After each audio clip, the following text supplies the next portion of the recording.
Assalamualaikum.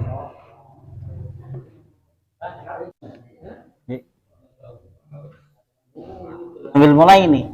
Assalamualaikum warahmatullahi wabarakatuh.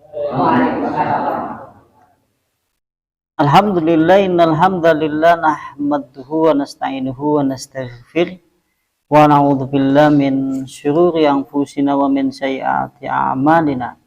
May yahdihillahu fala mudilla lahu wa may yudlilhu fala hadiya lahu. Asyhadu an la ilaha illallah biwahdaniyya wa asyhadu anna Muhammadan abduhu wa rasuluhu la nabiyya wa rasulla ba'da. Wa qala Allah ta'ala fil kitabihil karim ya ayyuhalladzina amanu taqullaha haqqa tuqatih wa la tamutunna illa wa antum muslimun. Ikhwan wa ikhwa fillah rahimani rahimakumullahu ta'ala jami'an. Ahlu ta'lim yang semoga senantiasa dirahmati oleh Allah Subhanahu wa ta'ala. Segala puja dan pujian tentunya milik Allah, untuk Allah dan karena Allah Subhanahu wa ta'ala. Salam dan juga selawat tetap tercurah kepada uswah sekaligus juga qudwah, itu Rasulullah sallallahu alaihi wa ala alihi wasallam.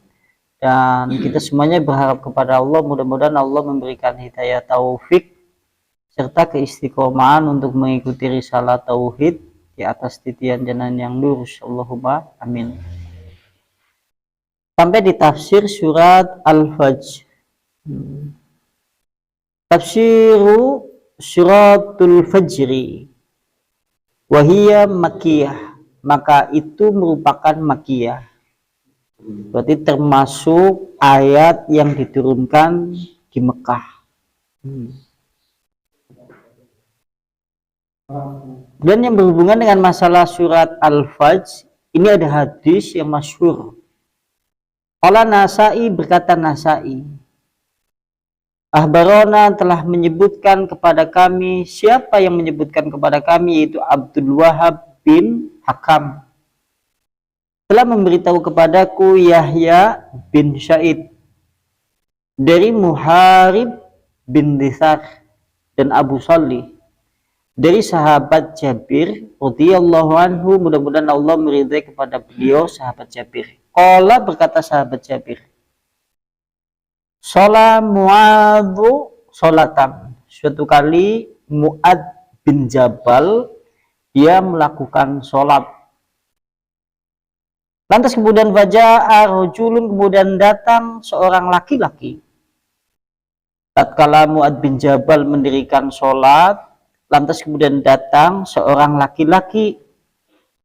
Yang laki-laki itu kemudian dia bermakmum kepada Mu'ad bin Jabal.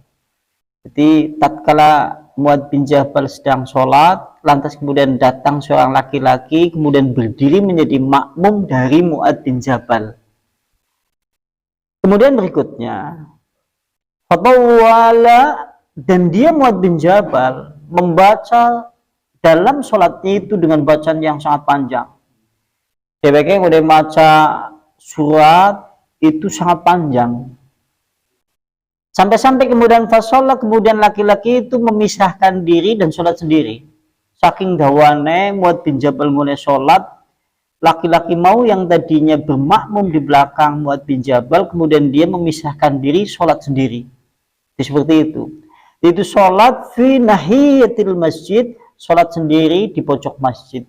Karena baju ini sih mungkin, akhirnya kemudian dia sholat sendiri, memisahkan diri dari barisan jamaah sholat dewekan.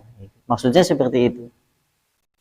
Thumma insyarafa, sampai kemudian tatkala Mu'ad bin Jabal selesai menunaikan sholat itu, faballigha dzalika Mu'adan faqal, lantas kemudian Mu'ad bin Jabal, ada yang menyampaikan kepada Mu'ad bin Jabal. Begitu Mu'ad bin Jabal selesai, lantas ada sahabat yang lain menyampaikan kepada Mu'ad bin Jabal, ya Mu'ad, tadi ada seorang laki-laki yang berdiri makmum denganmu. Akan tetapi tatkala kemudian mendapati engkau sholatnya sangat panjang, dia memisahkan, yaitu dari jamaah.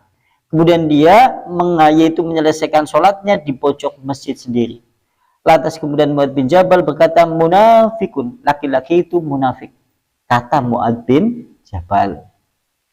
Lantas kemudian berikutnya, fadzakara dzalik, kemudian para sahabat atau yaitu Muad bin Jabal menyebutkan hal yang demikian tersebut kepada Rasulullah, tujuannya adalah untuk meminta fatwa.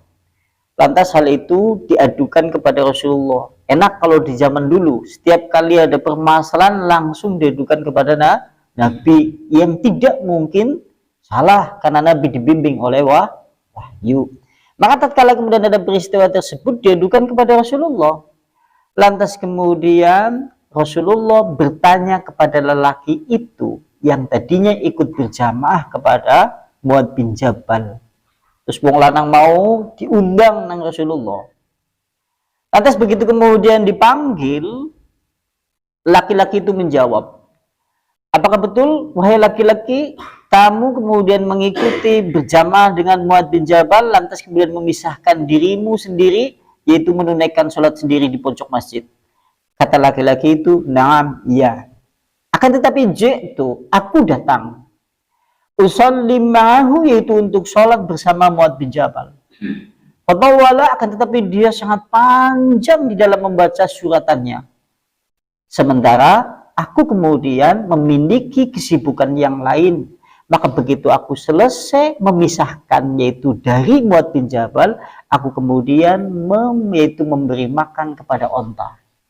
Terus dia ngewe alasan, soalnya kayak gini Nabi, aku ki garap selak kembali onta, gandeng kemudian saya berdiri makmum di belakang Muad bin Jabal, dia sangat panjang, saya memisahkan diri, yaitu sholat di pojok masjid.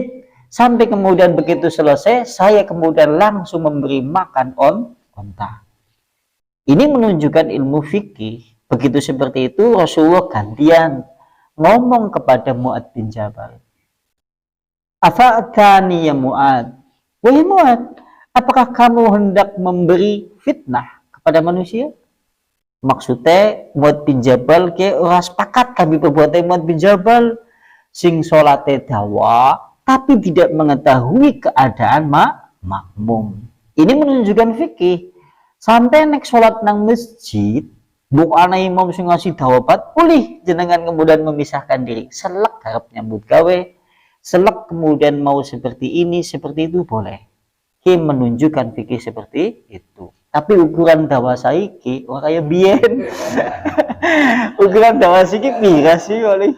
Dan ini ya, kalau panjangnya dulu ya, saya percaya permasalahannya kan ukuran panjangnya sekarang dengan ukuran zaman segitu itu berbeda masalahnya. Nah ini juga sekaligus menunjukkan ilmu fikih. Masjid itu harus tepat di dalam mengatur waktu sholat. Misal contoh begitu selang adzan, paling tidak 10 menit setelah adzan qomat. Aja ngasih begitu adzan tunggu 20 menit sampai adzan. Ini tidak bijak dan tidak sesuai dengan fikih. Yang seperti itu ulih sampean masjid ditinggal golek masjid sing ideal. Karena kita memiliki urusan yang lain dan Islam berbicara pada permasalahan yang namanya ibadah, bukan pada ritual sholat saja. Memberi onta makan itu juga ibadah. Itu maksudnya. Ini jenenge pengen ngajari mong sampean. Iya, saleh juga ibadah kok. Selegarap. Ya iya. Kadang-kadang kita kan dapati seperti itu. Wis begitu adzan dengan jarak iqomah suwe, ngene ngenteni imam juga suwe. Kan kadang-kadang itu seperti itu. Kadang-kadang kita kan mendapati yang seperti itu oleh sampean kalau suatu saat memiliki kebutuhan atau keperluan yang penting, yang urgent, maka ulih yang seperti itu. Nah, makanya Rasulullah ngomong Mang Muad bin Jabal, apakah kamu hendak membuat fitnah kepada manusia? Lantas kemudian Rasulullah, aina anta min sabbihisma rabbikal a'la wa syamsi wad duhaha wal fajri wal laili idza yaghsha. Di mana kamu dengan ayat-ayat ini? Satu, sabbihisma rabbikal a'la wa syamsi wad duhaha wal fajri wal layali idza yaghsha. Ini menunjukkan surat yang efektif, ideal, yang disarankan oleh Nabi untuk mengimami sholat. Nek kiye isi diomong kedawan kebangetan makmume. Iya. Maksudnya niki sih diomong kedawan kebangetan makmum kan ya. Ya kecuali surat Al-Baqarah lah, iya kan?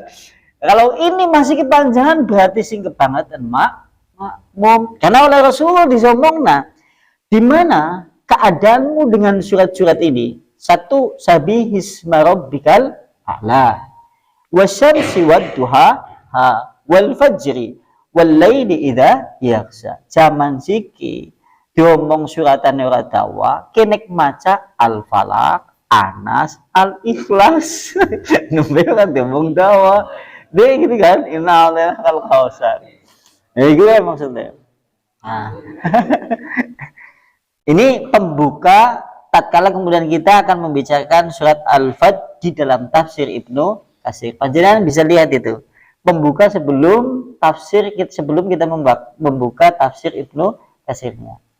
Dan berikutnya, ini kalau berkaitan dengan masalah yaitu imam. Kadang-kadang kita didapati di masjid-masjid, kita sering didapati kemudian susahnya kemudian mencari imam. Sehingga kadang-kadang yang terjadi anak masjid ke jorok-jorokan. Jadi gitu kan. Nah ini sebetulnya telah diatur dalam aturan fikih Islam. Siapa yang layak menjadi imam yang telah ditentukan oleh fikih. Itu diriwayatkan oleh Abdullah bin Mas'ud. Rasulullah ngomong di dalam hadis riwayatnya yaitu riwayat dari Abdullah bin Mas'ud. Kata Rasulullah Sallallahu Alaihi Wasallam, Rasulullah bersabda, ya amul kauma, nanti yang akan menjadi imam bagi suatu kaum, satu standar pertama nih. Yang pertama adalah aqra'uhum li kitabillah, orang yang paling banyak menghafal kitabullah. Yang pertama, sing paling akeh apalan Al-Qur'an nih. Udah sing dua, tapi sing paling akeh apalan Al-Qur'an nih. Mulanya antum-antum kadang-kadang mendapati di YouTube atau di WA share-sharean anak bujat sidik ngimami wong tua. Karena permasalahan standar fikih yang pertama adalah yang paling banyak hafalan. Contoh sing nang kene sing paling standar urgen diangkat imam sing paling akeh hafalane. Yang pertama. Nanti kalau kemudian dalam segi permasalahan apalannya pada meningkat ke yang kedua, yaitu wa aqdamuhum ya'umul qauma ikra'uhum li kitabillah wa aqdamuhum qira'atan. Sing kedua, yang paling fasih, yang paling bagus dalam segi membaca Al-Qur'an. Sing keloro, sing paling apik gune maca Al-Qur'an. Misal wong semene, golek sing paling hafal. Engko nek ana wong ketemu wong papat ternyata hafalane pada. Kamu hafal surat Al-Baqarah, iya pada. Kalau wong papat ketemu pada, maka di yang kedua, yaitu siapa di antara mereka yang paling fasih, paling bagus di dalam baca Al-Qur'an. Iku Abu Salamah imam esuk. Itu pentingnya mengaji tahsin. Pentingnya ngaji tahsin memang diantaranya seperti itu. Bahkan di majelis ini itu ada kajian tahsin setiap malam Jumat, malam Sabtu ya Bu, di rumahnya Abu Salamah. Di sana ada disediakan bagi antum-antum yang ingin memperbaiki bacaan Al-Quran dan sekaligus ingin belajar membaca Al-Quran. Di sana disediakan setiap malam Jumat, malam Kamis sama malam Jumat. Di sana disediakan. Maksud dengan bingung. Contoh anak wong tendu mangkat meng Bandung, terus kan sholat. Begitu sholat siapa yang jadi imam kan bingung. Walah. Ya standarnya ini. Sing paling akeh, yang nomor 2 yang paling bagus. Kalau kemudian itu sama, maka aqdamuhum hijratan. Yang paling dahulu hijrah. Nangkene kemudian dijelaskan oleh fikih. Di antaranya yang paling lama telah mengaji atau yang paling luas ilmu pengetahuan agamanya. Sing ketendu sing paling luas ilmu pemahaman agamanya. Maca Al-Quran ternyata pada kabeh wong papat. terus digoleti di sing paling fakih, di sing paling berpengetahuan dalam bidang ilmu agama. Tapi ini kriteria yang nomor 3. Sing nomor pertama sing mau sing paling akeh apalane. Soalnya gue ngatasi, kalau menurut hemat kami gue ngatasi sampean diimami nang imam tapi suratannya al-falak terus, contohnya nang zaman zikir. Kan ya mau silakan panjenengan lihat imam-imam di masjid-masjid itu sampai-sampai yang namanya makmum itu tahu kok jadwal nanti apa yang dibaca oleh imam. Iya kan, oh kok biasanya naik maghrib, oh iya itu. Itu karena terbatasnya hafalannya itu kaum muslimin di hari ini. Dan berikutnya, wa in kanu hijratan sawa, jika pemahaman agamanya yang mula-mula masuk Islam juga sama, maka kemudian barulah falya'ammuha, maka hendaklah dia yang menjadi imam untuk umat itu adalah akbaruhum sina, sing paling tua umure. Nembe go sing paling terakhir standarnya adalah sing paling tua. Nek sing kewalik kadang-kadang sing tua disok nanggo ngarep. Kabeh sing tua salah. Nek sing tua terus apalane ajeg baik, ora kriteria menjadi imam. Maksudnya seperti itu. Nah, ini aturan di dalam terkait masalah itu. Nah, terkait masalah bijak, imam itu juga harus bijak. Contohnya pada kasus tadi. Hal ini sebagaimana disebutkan di dalam riwayat yaitu dari Qatadah. Rasulullah bersabda, "Inilah aku mufisolah." Aku, kata Rasulullah, ingin mendirikan sholat dan aku ingin uridu an utawwila fiha. Aku ingin memanjangkan sholatku. Kata Rasulullah, aku kepengin sholatnya sing dawa, kata Rasulullah. Lantas fa'asma'u buka'a. Lantas kemudian tatkala aku sholat mendengar yaitu tangisan anak kecil, maka kemudian aku meringkas sholatku sing mau dawa tadi pendek. Kinggu juga aturan fikih sampai kemudian hal-hal yang berkaitan dengan masalah itu, begitu sampai kemudian lagi sholat niatnya kerep sing dawa 32 ayat mungkin, tapi begitu panjenengan mendengar anak nangis jenengan disuruh untuk meringkas. Gue maksudnya sekaligus ini gak standar apa yang hendak kita baca. Standar utamanya adalah sampai naik dalam makmum dalam sing paling tua, utuh sing paling no. Di dalam disit sing paling tua di kayak ukuran wong tua ngadek kira-kira kuatnya pinggir ki ukuran supaya imam itu bijak atau tidak bijak. Karena imam yang tidak bijak nanti kemudian membuat lari para jamaah. Kan bisa mendadekna lari para jamaah. Contohnya pada kasus Mu'ad bin Jabal. Ana wong selegarap kempani onta. Jadi ya, ternyata sholatnya dawa apa? Banget. Nah, ini juga mengandung pengertian fikih di masjid-masjid. Hendaklah kemudian diatur sedemikian rupa pelaksanaan sholat-sholat jamaah. Sekaligus agar kaum muslimin bisa beribadah dengan tenang, sekaligus menunaikan kewajiban-kewajiban atau aktivitas yang lain juga tidak terganggu. Karena Islam berbicara untuk yaitu rahmatan lil alamin, kasih sayang untuk alam semesta, dan sangat mengetahui urusan-urusan manusia dengan dunia-dunia mereka. Karena pada hakikatnya aktivitas semua orang beriman juga adalah ibadah. Maksudnya seperti itu. Nah, kenggo pembuka surat Al-Fajr.